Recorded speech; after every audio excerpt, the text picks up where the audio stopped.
today's show, we have a very special guest. We have a young man who's coming to Las Vegas to play in actually next month, in the month of August, and that's right around the corner, come to think of it.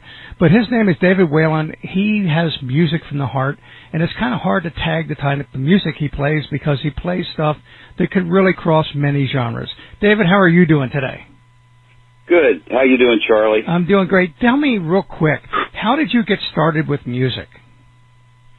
Oh, well, it goes back to my childhood, and I always had a sort of a natural rhythm and beat to me, and I think as a kid I used to take oatmeal boxes and tape them together. I made a drum set out of those and just sort of had a natural rhythm to me, and my mother really pushed me, and I tried to take some drum lessons, and that didn't really work out because it was too structured. Mm-hmm. So I eventually picked up the guitar and just started strumming that, and that's kind of where it all started.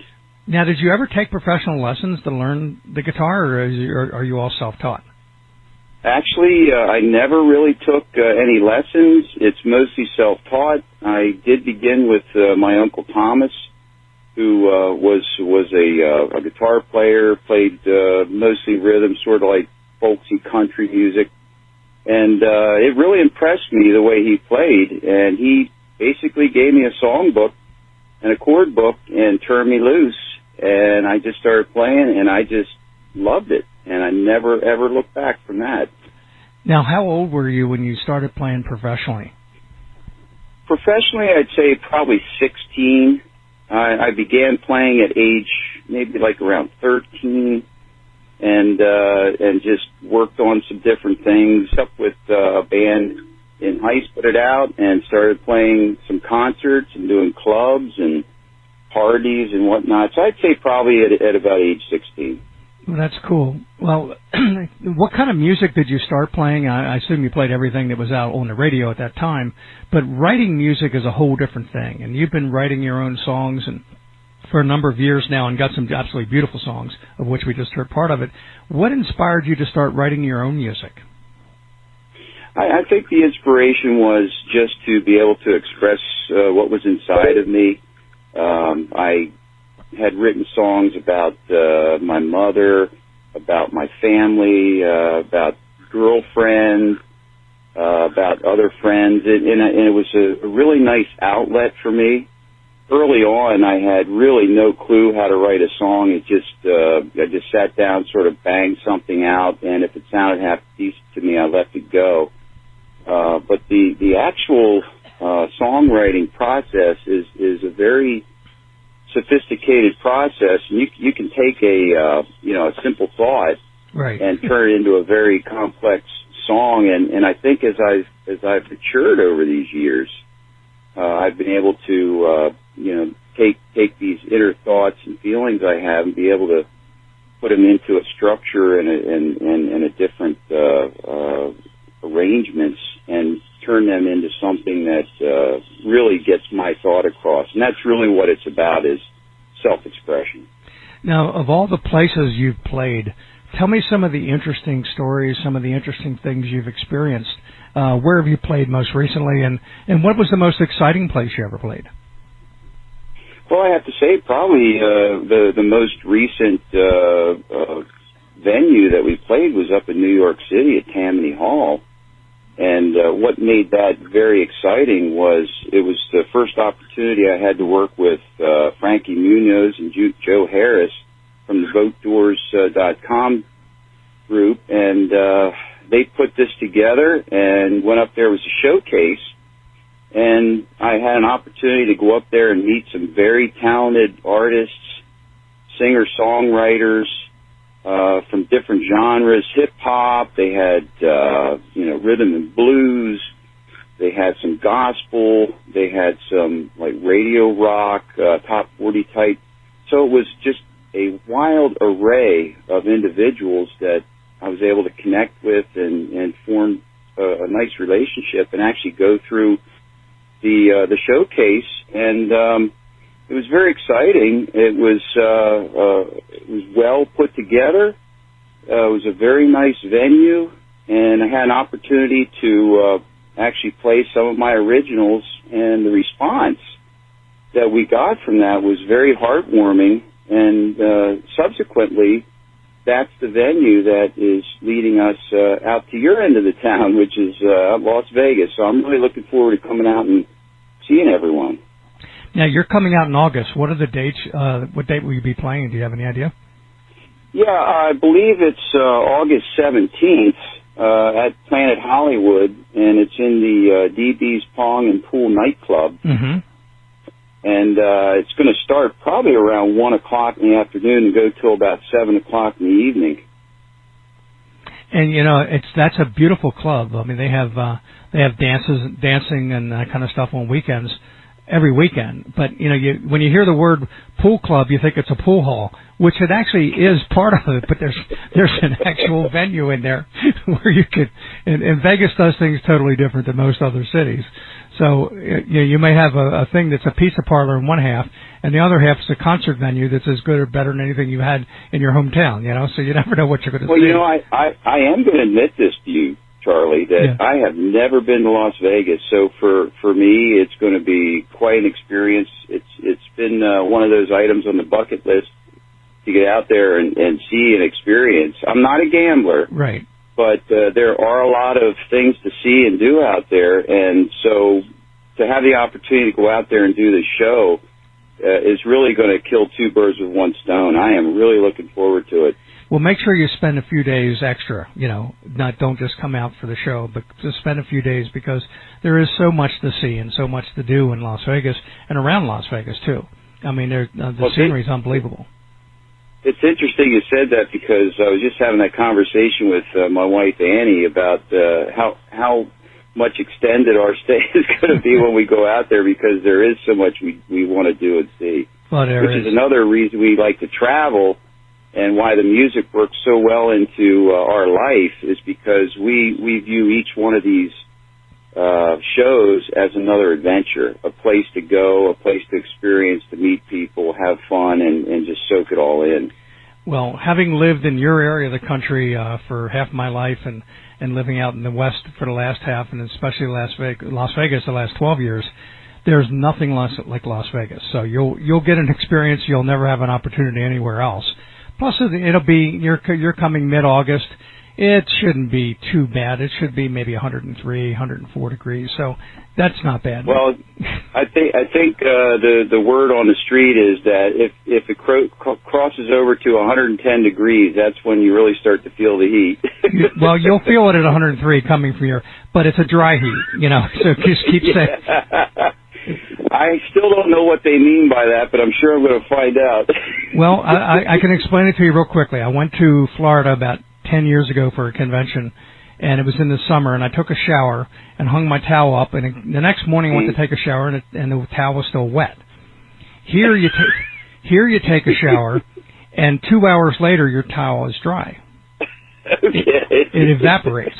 And you drink a lot of water here, and that's the best advice I can give anybody listening to the show, and including you, is always drink a lot of water, because you'll dehydrate really quickly out here. You get humidity readings of 3%.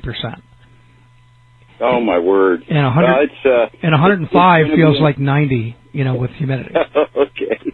Well, it's going to be an experience, and it's one we're looking forward to, and I do appreciate that advice. Well, it'll be a fun thing, and we'll look forward to having you out here and visiting us and actually performing, too. So you'll get a good time, and hopefully you'll stay in a nice hotel and get to see the Strip. The Strip is amazing. Now, you're bringing your wife, Annie, with you. Now, one thing that I heard this story is that your first couple songs you wrote actually are about your relationship with Annie. Tell us about that. That's exactly right. Annie was a childhood sweetheart. We met back in junior high a little while ago and went through high school together. And I just really felt strongly about her as a teenager, and asked for her hand, asked her to be my girlfriend, and she graciously denied that request. But come to find out later, some years later, that she was just fearful at that point. And And so we did not become boyfriend-girlfriend, but we were very good friends. And so we both graduated high school the same year. And I went off to do my thing. I went to college and was playing music and doing that such thing. And then I got married. And then Annie went off to the military, and she met a guy in Germany, and they wound up in Alaska. And long story short, here about 3 years ago, she came back to the area that she had grown up in because she was just homesick. She wanted to be near her family.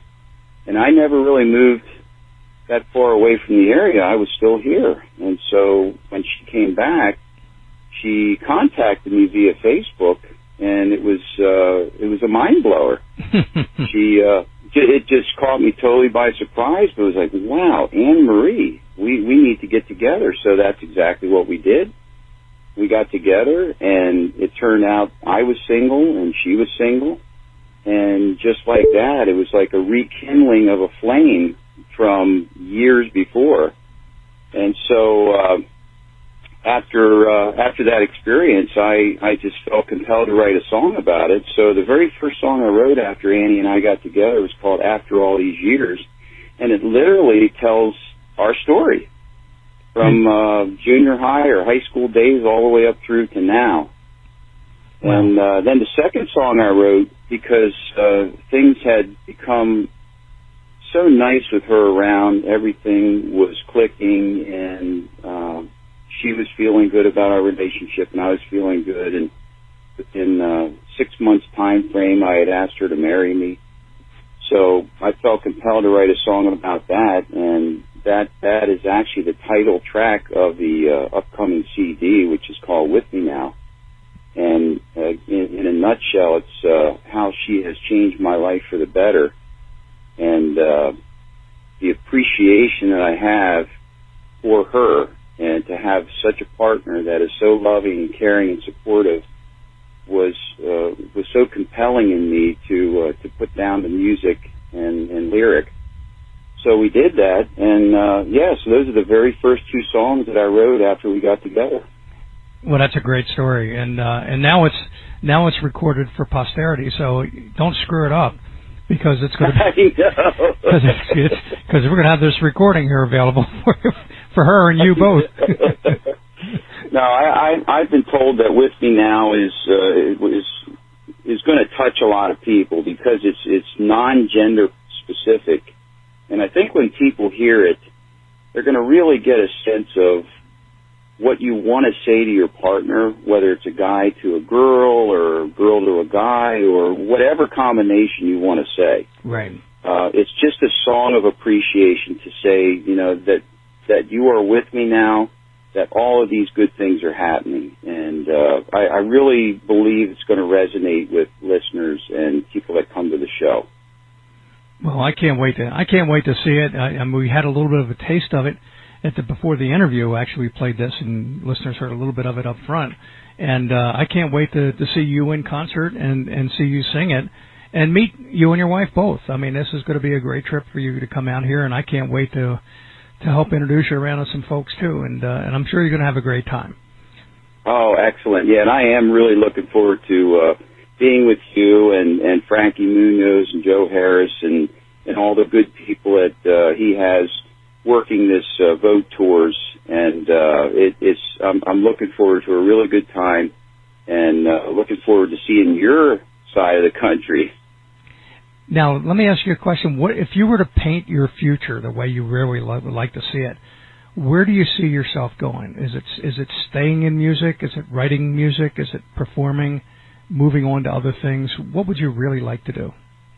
Well, actually, Annie and I have talked about that a good bit, and the music is going to be our vehicle to experience the world. There's going to be tours, and there's going to be venues, and our desire to travel this great country of ours, which, by the way, I love so very much. But our